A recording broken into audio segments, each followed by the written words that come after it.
Hello everyone, কেমন আছো সবাই? আজকে নিয়ে চলে এসেছি পঞ্চরাত্রি জাগরণের সেকেন্ড দিনের ভ্লগ নিয়ে। তো আজ আমাদের পাড়াতেই কুপন করে খাওয়া দাওয়ার ব্যবস্থা হয়েছিল। একটা কুপনের দাম মাত্র 60 টাকা ছিল।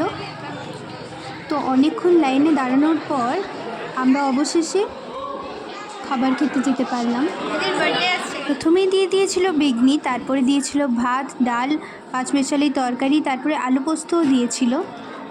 দেন লাস্টে পায়েস, মিষ্টি, পাঁপড়, চাটনি দিয়ে শেষ হলো।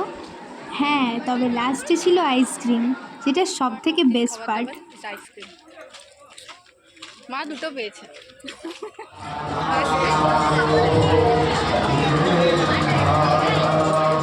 এরপর আমরা সন্ধেবেলায় বেরিয়ে পড়েছিলাম। রাস্তায় অনেক ভালো ভালো খাবারের স্টল বসেছিল, কিন্তু ফুচকা দেখে লোভ আটকাতে পারলাম না, তাই খেয়ে নিলাম।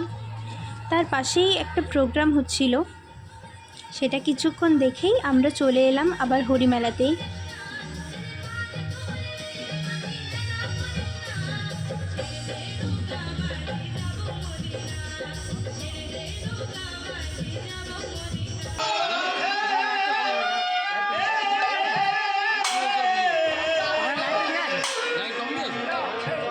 তো আজকের ভ্লগটা এই পর্যন্তই। দেখা হচ্ছে তৃতীয় দিনের ভ্লগে।